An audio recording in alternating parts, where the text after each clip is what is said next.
मी तुम्हाला बोललो होतो, परवाचा व्हिडिओ काढून बघा. मी काय सांगितलं होतं तुम्हाला? मोदी रिलॅक्स आहेत, नो टेन्शन, प्रॉपर अटेन्शन. बरोबर आहे. शहा रिलॅक्स आहेत.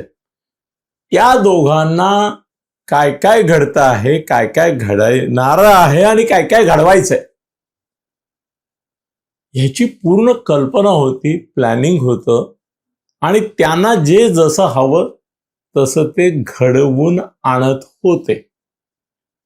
ते दोघं जण असे सूत्रधार झाले होते की एक डझनभर सूत्र्या बाहुल्या या त्यांनी ज्या पद्धतीने धागे हलवतील त्या पद्धतीने हलवत्या होत्या आणि त्यातल्या एकाही बाहुलीला हे कळत नव्हतं की आपण जे काय करतोय ते आपल्याला असं वाटतंय की आपल्या बुद्धीने, आपल्या मनाने आणि आपल्या विचाराने आणि आपल्या ह्यानी करतोय, पण प्रत्यक्षात आपण कोणाच्या तरी हातचं खेळणं आहोत, कोणाच्या तरी हातचं बाहुलं आहोत आणि तो त्याला जे हवं ते आपल्या हातून घडवून आणतोय आणि असं दाखवतोय की तुम्हीच करताय बरं का. हो. काय पहिली गोष्ट तुम्ही लक्षात ठेवा की मी स्वतः रिलॅक्स होतो की नाही त्या दिवशी.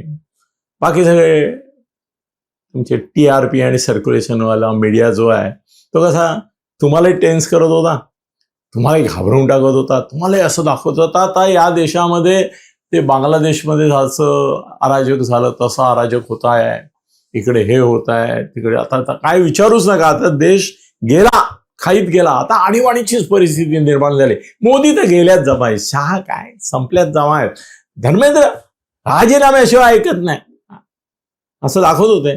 काय लाठीमार झाले, हो बापरे काय मारलाय, हो मिलिटरीवाल्यांना आपल्या तुमच्या पोलिसांना पण मारलाय. बघा नेत्यांचे कसे हाल झालेत, बघा सगळे विरोधी पक्ष कसे एकवटले. एरवी नागड्या नाचणाऱ्या त्या चित्रपटातल्या बाया देखील बघा कशी पत्रकं काढतायत. मी तेवढी पत्रकं जेवढी त्यांनी काढली ना तेवढी जर इथे ठेवली असती, इकडे ठेवली असते ना तर त्यांची आबरू वाचली असती आणि लोकांसमोर असं नंगट नाचल्या नसत्या. आता एवढ्या जर एरवी नागड्या उघड्या नाचणाऱ्या बाया देखील जर पत्रकं काढायला लागल्या तर आमच्या महाराष्ट्रातले, राष्ट्रातले इतर नेते त्यांनी तर काहीतरी करायला पाहिजे का नाही. आणि त्यांनी करावं अशी मोदींची इच्छा होती. काय आहे ना की खूप दिवस झाले कंटाळवाणं राजकारण चाललं होतं, शांत चाललं होतं. ते एवढं राम मंदिराचं प्रकरण, याचं प्रकरण, त्याचं प्रकरण, काय काय दुसऱ्याच गोष्टी प्रॉमिनंट झाल्या होत्या, त्याच्यावर सगळा फोकस झाला होता. तो फोकस एक तर आपल्याला हटवायचा होता मोदी शहानं, तो दुसरीकडे न्यायचा होता. मी तुम्हाला पहिल्या दिवशी सांगितलं होतं की हे सगळं जे अभिजित ठिपके प्रकरण आहे ना, ठिपकेच आहे तो, ते सगळं वेल मॅनेज्ड आहे आणि ते एका विशिष्ट पद्धतीने एका लेव्हलपर्यंत वाढवायचं. कसं आहे ना, ते कुकर शिट्टी सिद्धांत, निरनिराळे सिद्धांत असताना संस्कृतमध्ये न्याय म्हणतात त्याला, तसा हा कुकर शिट्टी न्याय होता. थोडंसं जरा शिट्टी वाजली, थोडी वाफ बाहेर पडली म्हणजे कुकर फुटत नाही आणि भलत्याच विषयांना महत्व येऊन भलत्याच विषयांवर दंगाधोपा झाला, हे झाला ते झाला. मूळ ज्या विषयांवर खरं सरकार अडचणीत येणार होतं किंवा सरकार जी कारस्थानं कट करत होतं, 2/3कडे चाललेच आहेत ना ते. आता कसं आहे माहितीये की ह्याच्यात विजय कोणाचा झालाय? मोदींचा झालाय. विजय कोणाचा झालाय? शहांचा झालाय. तुम्ही पहिली गोष्ट लक्षात घ्या, ज्या सोनम वांगचुकमुळे या दीपकेला आणि त्याच्या आंदोलनाला, त्या सीजेला नैतिक अधिष्ठान मिळालं की नाही. जर सोनम वांगचुक याच्यामधून मायनस करा, विचार करा की तो नाहीच गेला, तो नाहीच उपोषणाला बसला असता तर आज कुठे असता हा तुमचा अभिजित दीपके? कुठे असता? त्याचं आंदोलन कुठे असतं? त्यात किती लोक आले असते? हे मोठमोठे लोक वगैरे जे काय विरोधी पक्षातच असतात एरवी, ते टीकाच करतात, ते कुठे असते? सोनम वांगचुकनी काल त्या अभिजित दीपकेला झ्याट विचारलं नाही. विचारलं की मी उपोषण सोडतोय, सोडू का? विचारलं. अरे त्याला पत्ता पण नव्हता, तो कुठे भलतीकडेच होता. यांनी जितेंद्र आणि नड्डांच्या हाताने सरबत घेतलं, असं प्रेमाने जितेंद्र सिंह यांनी त्याला उठवलं, नड्डांनी त्याला प्रेमाने पाजलं आणि हजर कोण होते? नो नो नो, त्यांचे ते लडाखमध्ये 2-3 सहकारी जे त्यांच्या प्रेमाचे ते त्यांच्याबरोबर त्यांची काळजी घ्यायला होते तेवढेच होते. सोनम वांगचुकला त्यांनी किती हुशारीने, मोदी शहांनी किती हुशारीने फोडलं. हा जो पोपट होता ना, स्वतःला तो कॉक्रोच म्हणत असला तरी त्याचा आंदोलनाचा समजू आपण पोपट, त्या पोपटाचा प्राणच काढून टाकला. सोनम वांगचुक मायनस झाला. आता तो पत्रक काढू दे, आंदोलनाला माझं नैतिक समर्थन आहे, ते अमुक झालं पाहिजे, तमुक झालं पाहिजे, पण सरकारवर माझा विश्वास आहे, अमुक आहे तमुक आहे. तुम्ही बघा की एरवी मोदी किती तयारीने असे बसतात. मोदी पण नेते आहेत, ते अभिनेते पण आहेत. आय ॲप्रिशिएट हिम. केव्हा कसं स्वतःला प्रेझेंट करायचं, बाप माणूस आहे. एक एक गोष्टी बघा. पहिली बरं, आपण आता हा विषय घेतलाय तर तो घेऊया की सोनम वांगचुकला त्यांनी अभिजित दिपकेपासून फोडलं, आयसोलेट केलं, तो मेदांताला गेला, ते पण त्याला बरं झालं ना. काय आहे ना की समजा आता त्यांनी 20 दिवस उपोषण केलेलं असल्यामुळे त्याच्या तब्येतीमध्ये थोडं बिघाड होताच.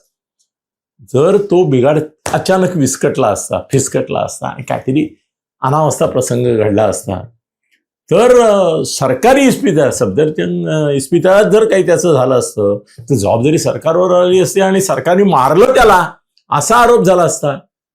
कसं व्यवस्थित व्यूहरचना केली बघ. त्यांच्याच बायकोने हायकोर्टात अर्ज केला. बरं, हायकोर्ट सुप्रीम कोर्ट आपल्या घरचीच आहेत, भांडी घासायला ठेवलेली आहेत, हो ना. तर त्यामुळे त्यांनी लगेच एक भांडं चकचकीत घासून सांगितलं की नाही, मेदांता हॉस्पिटलमध्ये त्यांनी मागणी केली आहे त्याप्रमाणे त्यांना ऍडमिट करा. सरकारची जबाबदारी सुटली.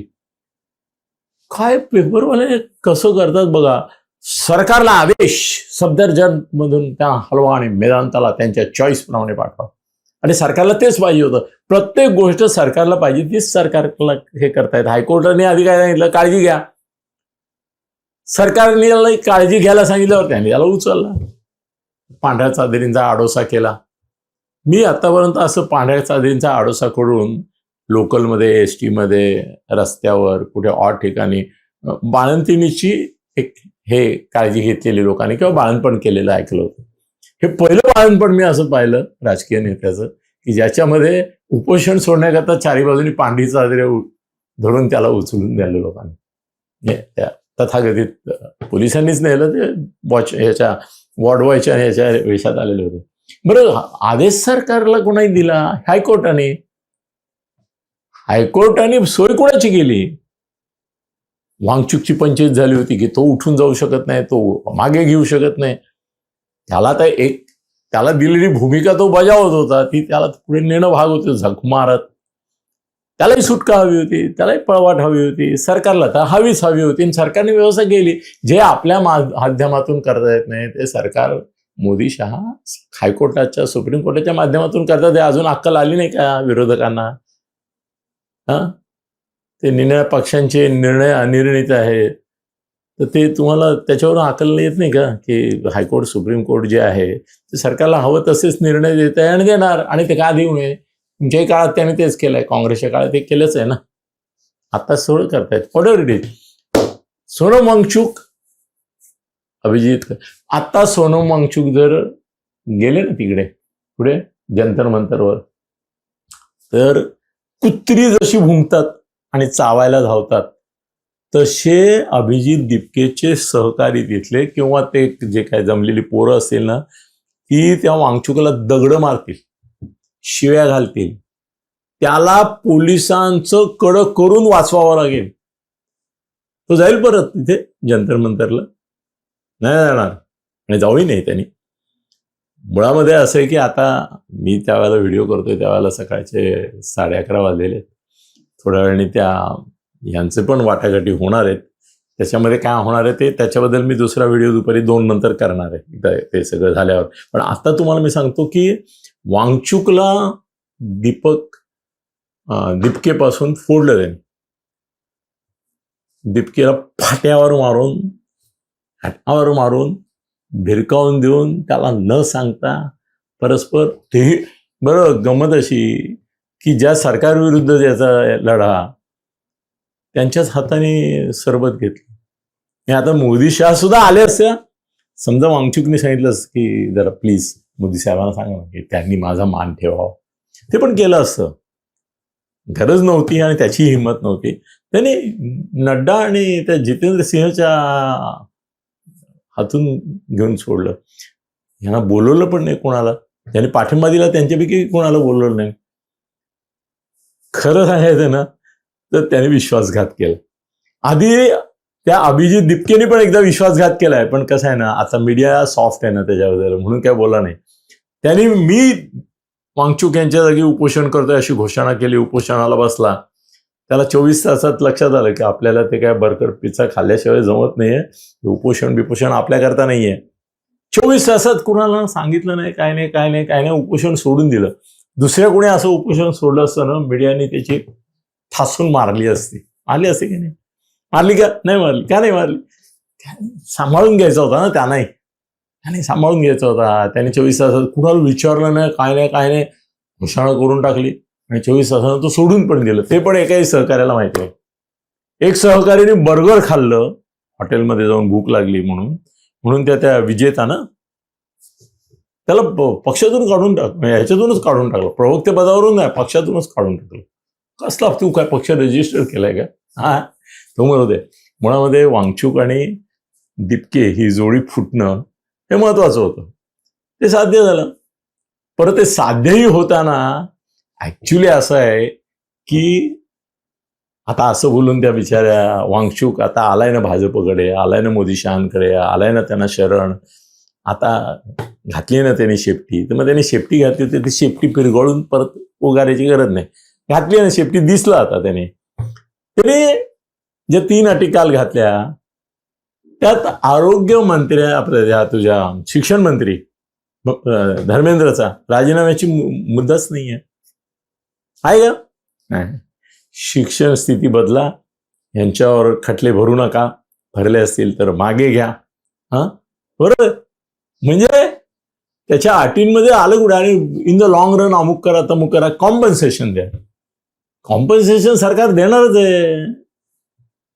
अरे हे सरकार अशी कोण मेला, हा अपघातात मेले तर 5-25 लाख रुपये देतात. मोठ्या रेल्वे अपघातात वगैरे असं मेले तरी 25-50 लाख रुपये देतात. अनेक वेळा जर फारच मेजर काही असेल तर 1 कोटी पण देतात. 20 माणसं त्यांची मेलेली आहेत, त्यांना 20 कोटी रुपये ते मागतायत कॉम्पन्सेशन. सरकार 200 कोटी रुपये देऊ शकतं ना. 20 कोटी काय चीज आहे? दिले देणार 1-1 कोटी रुपये. आता काही लोक म्हणतील की यांना एकदा आत्महत्या करणार आहे, यांना ते आत्महत्या केलेले आहेत लोक, मग शेतकऱ्यांना पण प्रत्येकी 1 कोटी द्या. तेवढाच अडथळा आहे की तुम्ही शेतकऱ्यांना आत्महत्या केली तर 5-10 लाख रुपये 25 लाख रुपये देतात काही वेळेला. तर तुम्ही यांना 1 कोटी दिले, मग यापुढे सरसकट सर्व शेतकऱ्यांना द्या. तेवढाच त्यांना विचार करावा लागणार आहे की आपण एक नवी प्रथा पाडतोय 1 कोटीची, की आपल्याला उद्या शेतकरी जे आत्महत्या करतील ते करायला, आणि 1 कोटी रुपये जर शेतकऱ्याच्या किंवा कोणाच्या आत्महत्येला द्यायला जर सरकारने सुरुवात केली तर अनेक लोक आपल्या कुटुंबाचं कल्याण व्हावं म्हणून एवढा त्याग करून आत्महत्या पण करत सुटतील सार्वजनिक काहीतरी इश्यू घेऊन. तो तेवढा फक्त विचार करायचा. पण ठीक आहे, एकदा म्हणतील असं आहे, आज याला 1 कोटी दिले म्हणून तुला 1 कोटी दिले असं थोडंच आहे. बघा ना तुम्ही की एसटी अपघातात एखादा माणूस मेला तर त्याला 1-2 लाख रुपये देतात. रेल्वे अपघातात झाला तर 5-25 लाख रुपये देतात. विमान अपघातात झाला तर देतात 50 कोटी वगैरे 25 कोटी. शेवटी कुठे मेला आणि कशात मेला याच्यावर किती पण मृत्यूच आहे, हत्याच आहे, आत्महत्याच आहे, पण त्याचं व्हॅल्युएशन बदलतं ना, तो कुठे आणि कसा मेला याच्यावरून. ते म्हणतील ती परिस्थिती वेगळी होती, हे ते म्हणू दे, तो काय एवढा मोठा विषय नाही. दिले 1 कोटी रुपये देऊन टाकले सगळे. एक मागणी झाली. शैक्षणिक धोरणाच्या बाबतीत आहे, खटल्यांच्या बाबतीत. अहो मला सांगा तुम्ही की महाराष्ट्र सरकारने राजकीय खटले जेवढे झाले गेल्या फडणवीसांच्या मागच्या काळात, अलीकडल्या काळात, आंदोलनाच्या काळात, किती खटले मागे घेतले? 25,000 खटले मागे घेतले. आणि सगळ्या प्रकारचे खटले मागे घेतले. ज्यांनी गाड्या जाळल्या त्यांच्यावरचे पण मागे घेतले की नाही? खटले मागे घेणं काय विशेष आहे? गुन्हे दाखल झालेत ज्यांच्यावर, त्यांचे खटले मागे घेणे राजकीय खटले मागे घेणारच. भाजपवाल्यांनी आंदोलनं केली, त्यांच्यावर खटले झाले, त्यांना कोर्टात खेटा टाकायला लागत होता, हे सरसकट मुक्त झाले ना. आता कुठल्या भाजपवाल्यावर, शिवसेनावाल्यावर खटल्या म्हणजे आता आलेल्या कुठले खटले महाराष्ट्रात बाकी नाही. देशामध्ये पण ही प्रथाच आहे. तर गिरणी कामगारांच्या वेळेस तर मी दत्ता सामंत बरोबर होतो, नंतर सगळ्यांचे खटले मागे घेतले गेले. सगळ्या आंदोलनातले खटले मागे घ्यायचेच असतात सरकारने आणि भरायचेही असतात, कारण भरून मागे घेण्यामध्ये मोठेपणा असतो. तर ती मागणी मंजूर झालीच आहे.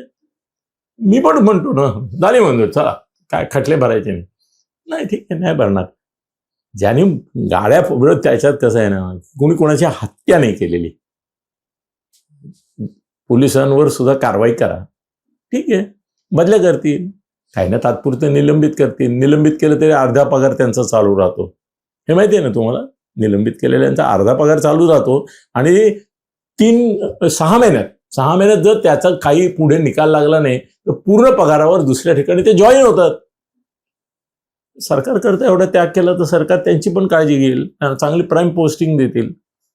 तोही काय पोलिसांवर कारवाई हा काय विषय नाही, त्याची चौकशी समिती हे म्हणून टाकू ना, आहे काय आपलीच माणसं असतात. अरे SIT जर तुम्हाला हव्यात अशा नेमतात, हे काय मोदी शहाणा हे सगळं माहिती होतं. बरं, त्याच्यामध्ये गंमत अशी की त्याने आयडिया बघा किती केल्या मोदी शहाने, की इकडे मुळामध्ये दिपके त्यांचाच माणूस, बरोबर आहे. त्याचं आंदोलन याने स्पॉन्सर केलेलं, त्याचं फंडिंग बिंडिंग काय जे ते पाकिस्तान वगैरे काही नाही, यांच्याच लोकांकडून त्यांना फंडिंग होतं, त्याच्या विमानाचे खर्च होत होते, त्याला 5 मिनिटात परमिशन मिळत होती, त्याला बसायला मिळत होतं, त्याचा तंबू उखडत नव्हते, शाहीनबाग 24 तासात खाली केली होती, शेतकरी 387 दिवस बसले होते. हा बसला 100 दिवस म्हणून सरकारला काही फरक पडत नव्हता. आणि असं बंद बिंद हे ते लोक थोड्या दिवसांनी वैतागतात. उलट आता तुम्ही 1 दिवस बंद ठेवला ठीक आहे, 2 दिवस दंगा केला ठीक आहे, पुढे लोकांची कामकाज व्यवहार लोकच तुमच्यावर चिडतात. आणि मी तर नेहमी एक दिवस मला एक जण असा जोराजोरात म्हणायला लागला, उद्या मुंबई बंद ठेवली आहे, मुंबईमधल्या इतक्या लोकांचा अमुक त्रास तमुक त्रास, ह्यांचा रोजगार बुडणार, हे बुडणार, या बंदवाल्यांना काय आहे की नाही. जरा एक छोटी माइल्ड शिवी दिली संजय राऊत देत होती. मी म्हटलं चुकी आहे, पाऊस पडतो, 3 दिवस मुंबई बंद राहते, की तू काय उपटतोस पावसाचं, काय फरक पडतो तुला, बंद राहतं ना. अरे पावसामुळे 3-3, 4-4 दिवस बंद राहतं, 1 दिवस लोकांच्या कॉज करता समजा बंद झाला, सहन करा ना, काय फरक पडतो. बरं तुमचं काय एक कॅज्युअली जाते फार तर, रोजगारावरच्या लोकांचं काय. आणि असं हे बघा, महाराष्ट्रामध्ये काय आणि देशामध्ये काय असे बंद, आता पुरामुळे अख्खं उत्तर भारत बघा काय झालंय, गेले 4 दिवस ठिकठिकाणी लोक अडकून पडले, ते पडले. आता गाड्या बंद आहेत, वाहून गेले ते रस्ते, ट्रॅक. मुंबई पुणे 3 दिवस बंद राहतो, मुंबईमधला ट्रॅफिक बंद राहतो, ठीक आहे ना. मेट्रो बंद झाल्या, राहू दे ना बंद, राहिले 2-4 दिवस बंद, काय बिघडत. एवढं त्याचं फार पॅशनेट होऊन फार असं त्याचं हे करू नका, हायपर नाही व्हायचं, शांत राहायचं. ठीक आहे, आज बंद आहे ना, तुला दगड नाही ना खायचा किंवा उगाच काय गाडीचं नुकसान नाही, घरात बस, TV बघ, मोबाईल आहे तुझ्याकडे त्याच्यावर बघ, काही लॅपटॉपवर खेळ, नाही तर घरून ऑनलाईन. तर आता निम्मे लोक तर ऑनलाईन अभ्यास हे करायला लागले ना, ऑफिस अटेंड करतायत, असं काही नुकसान नाही. सांगायची गोष्ट अशी की मोदी शहांनी फार कॅल्क्युलेटेडली याला बाजूला काढून टाकलं. तुम्हाला सांगू काय होऊ शकतं. मेहबूबा मुफ्तीला राष्ट्रद्रोही ठरवून आत टाकली होती तेव्हा अंशुकला पण राष्ट्रद्रोही ठरवून आत टाकला होता त्याने, टाकला होता. उद्या भारतीय जनता पक्षाच्या पाठिंब्याने लडाखला राज्याचा दर्जा देऊन तिथे निवडणुका लढवून वांगचुकला मुख्यमंत्री करून भारतीय जनता पक्ष पार्टनरशिपमध्ये सत्तेवर आली ना, अजिबात आश्चर्य वाटून घेऊ नका. याचं कारण तो काल जे काय त्यांनी सेटिंग केलं आणि मीटिंग केलं, फिटिंग केलं, त्यानंतर ही गोष्ट पक्की झालेली आहे की जो माणूस या सगळ्यांना बाजूला सारून यांच्या हातून कोणाला पत्ता लागू न देता हे करतो, तो भाजपला वश झाला. म्हणजे दिपके आधी त्यांचा एजंट आहे असं आपण म्हणतच होतो, पण दिपकेपेक्षा हा मोठा एजंट निघाला ना. 20 दिवस त्याने व्यवस्थित पोषण केलं. त्याला जेव्हा कळलं होता की आता आपण वेळ आली आपली पॅचअप करण्याची, आणि त्यांनी ऑन दी रेकॉर्ड ह्याचं हे केलं. तर नड्डा आणि त्यांच्याशी तो खासगीत बोलला त्यावेळेस कुणी नव्हतं. नड्डांनी सांगितलं असेल राज्याचा दर्जा देऊ आपण लडाखला, आणखीन 1 6 महिने जाऊ दे, निवडणुका लढ, आम्ही पाठिंबा देतो, तू मुख्यमंत्री हो यार, कसलं घेऊन बसला. सांगितलं असणार मोदी शहा काही करू शकतात, महबूबा मुफ्तीला ते मुख्यमंत्री करून पाठिंबा देऊ शकतात, याच्यापेक्षा आणखीन काय कसलं काय करताय तुम्ही. 75,000 कोटी खाल्ले म्हणून आदल्या दिवशी म्हटलेल्या माणसाला दुसऱ्या दिवशी उपमुख्यमंत्री करणारे मोदी शहा आहेत हो. त्यामुळे लडाखला निवडणुका होणार, राज्याचा दर्जा मिळणार, मुख्यमंत्री होणार आणि भाजप त्याला पाठिंबा देणार. हे आज करत असलेलं बाकी तुम्हाला अशक्य वाटेल, पण काही नाही, हे पण होऊ शकतं, होईल. दरम्यान आता इकडे आता आंदोलन जे करणार आहे त्यांच्या मागे एक प्रतिमा होती ना, जसं अण्णा हजारे हा चेहरा होता, फायदा घेणारा केजरीवाल होता, पण अण्णा हजारे यांच्या जागी होते ना, महात्मा गांधी होते ते दुसरे, पळून गेले ते शेवटी, कारण त्याने मराव अशी इच्छा होती. इथे पण ऍक्च्युली याला समजावून सांगितलं असणार की अभिजित दिपके तुम्ही मारताय कधी याची वाट बघतोय, म्हणून तो तुमच्या उपोषण सोडायला विरोध करतोय. त्यालाही कळलं असेल, त्याची बायको हुशार आहे, तिने सांगितलं असेल की त्याने पठ्याने 24 तास स्वतःच सोडलं आणि तुम्हाला म्हणतो बसा तुम्ही, तुम्हाला हॉस्पिटलमधून हटवा, जंतर मंतरवर आणा, तो तुम्हाला मारायला टपलाय. याने पण सांगितलं असणार अरे तुम्ही मारावेत आणि हुतात्मा व्हावेत आणि मग देशात आंदोलन पेटवावं, असं काहीतरी त्याचं चाललेलं आहे, तुम्ही कुठे ते नादी लागता. तोही आमचाच माणूस आहे. हे आता बाकीचे प्रश्न बघा ना, आता राहुल गांधी, इतर 10 सगळे प्रश्न जे लोकसभेमध्ये गाजणार होते ते बाजूला ठेवून 23 ते 25 लाख मुलांचा मुद्दा आहे फक्त मेडिकलला जाणार आहे, आणि ती मुलं थोडी अपवाद असतात, एक 10-20%. बाकी सगळी डॉक्टरांचीच पोरं डॉक्टर होण्याकरता पैसे देऊन हे सगळं करतात. ॲडमिशन मला माहिती आहे, डॉक्टर म्हणून ॲडमिशन MBBS MDला आणि याला पोस्ट ग्रॅज्युएटला 5 कोटी देणारे, 10 कोटी देणारे डॉक्टर सर्रास आहेत. कारण 100-200 कोटीची हॉस्पिटल्स त्यांची बांधलेली असतात. ते पोरगं डॉक्टर नाही झालं तर चालत नाहीत ना. पेपर फोडणाऱ्यांपेक्षा ज्यांच्याकरता ते पेपर फोडतात त्यांच्यावर कुठे काय कारवाईची मागणी होती, ते व्हिक्टीम दाखवत आहेत, आहे की नाही. ज्यांनी पेपर फुटीचा फायदा घेतला त्यांच्यावर खटले व्हायला पाहिजे. त्यात 10-12 लोकांवर केले ठीक आहे, त्यांना तर करायलाच पाहिजेत. फास्ट ट्रॅकमध्ये आहे. आणि आजच जाहीर केलंय की आतापर्यंत 45 पेपर फुटीच्या खटल्यांपैकी फक्त एका खटल्याचा निकाल लागला आणि 3 वर्षाची शिक्षा झाली. 44चा निकालच लागलेला नाही अजून.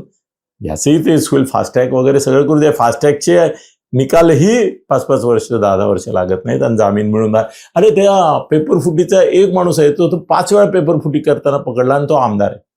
काल ते इंडिया टीव्हीवर दाखवतो. 2 माणसं अशी आहेत, आमदार आहेत आता, आणि दोघांवरही पेपर फुटी 5-5 10-10 वेळा केल्याच्या आरोपात ते आज जाऊन आलेले आहेत. इथं देशाची सिस्टीम आहे तुमच्या. त्यामुळे मोदी शहांना जे हवं होतं त्यांनी घडून आणलं. लोकसभेमध्ये त्यांना हवं असेल ना तेव्हा ते गोंधळ करतात. नाही तर तुम्हाला एक लक्षात ठेवा, मी मुळामध्ये तुम्हाला काय सांगत होतो की पोलिसांना पण पोलिसांना जे लागलं बिगलं ना, ते का लागलं माहिती आहे, तेव्हा होतात नाही त्यांना घ्यावं लागलं. याचं कारण त्यांना इन्स्ट्रक्शन होत्या की जुजबीत तुमचा जीव वाचवण्यापुरतं प्रतिकार करा, किंवा थोडं हट रे थोड्यापुरतंच करा. कारण प्राणघातक कोणाला कळणार. लाठीहल्ला पाहिलं तुम्ही कसा असतो, लाठीहल्ला कसा असतो याची एक 100 उदाहरणं या देशात आहेत. त्या 100पैकी 90 उदाहरणं काँग्रेसवाल्यांचीच आहेत. आणि महाराष्ट्रातलं सगळ्यात मोठं उदाहरण शरद पवारांचंच आहे, 200 गोवारी मारणारं. संयुक्त महाराष्ट्राच्या चळवळीत 105 हुतात्मे कोणी केले. सीमा आंदोलनामध्ये 60-65 शिवसैनिक कोणी मारले, कोणी मारले, काँग्रेसवाल्यांनी मारले. त्यांना हक्क आहे का? आता ह्यांना एक एक गोष्ट दिसते. ते वृत्तपत्र स्वातंत्र्यावर गदाविदा यांची आली वगैरे वगैरे. बरं त्यातही किती घरामखोर आहेत बघा.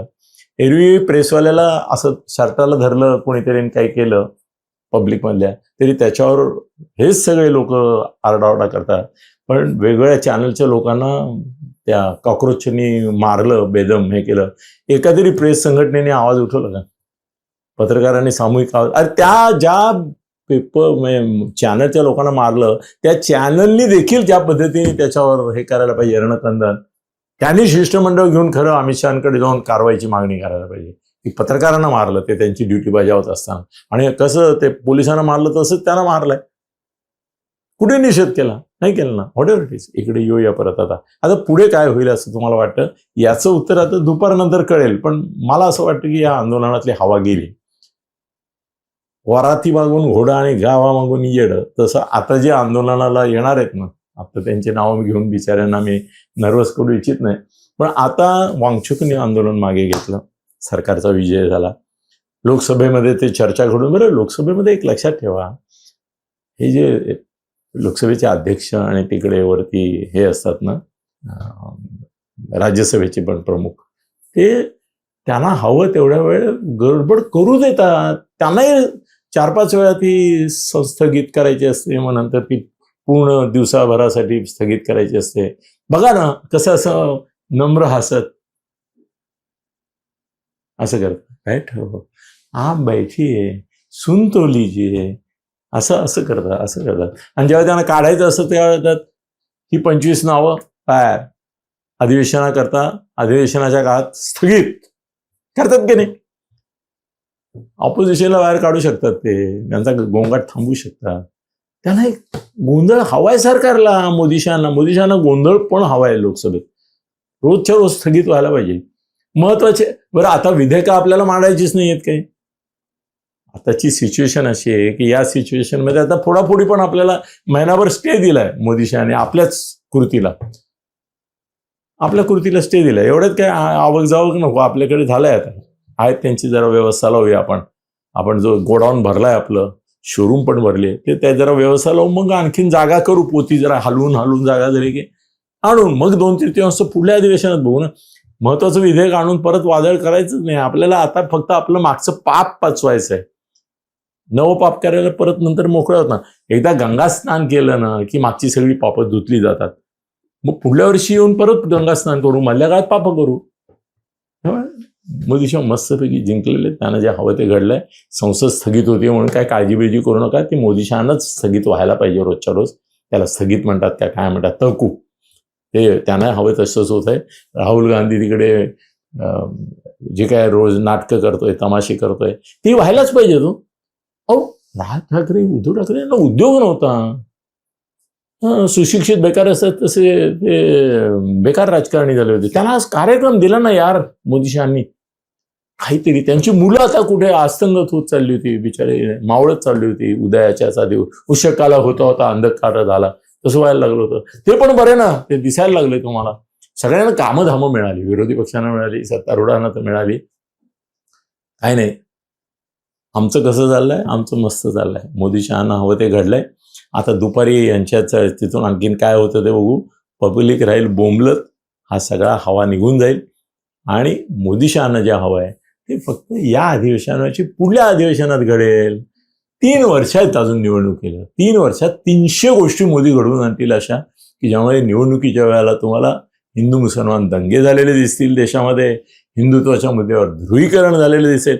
आता या निवडणुका ह्या सगळ्या प्रश्नांवर होणारच नाही आहेत. हे प्रश्न आता निचरावून जाणार. शेवटी फायनली निवडणूक तोंडावर आल्या की त्याच्या आधी हिंदू मुसलमान दंगे देशात होतात की नाही बघा. भविष्यवाणी करतोय मी. खतरनाक आहे का? पण होणार. हिंदू मुस्लिम तणाव होणार. परत हा देश ध्रुवीकरणाने मतदान करणार आणि त्याच्यासाठी अजून 3 वर्ष आहेत. तो पण मोदीशाहांचं राजकारण असंच चालू राहणार.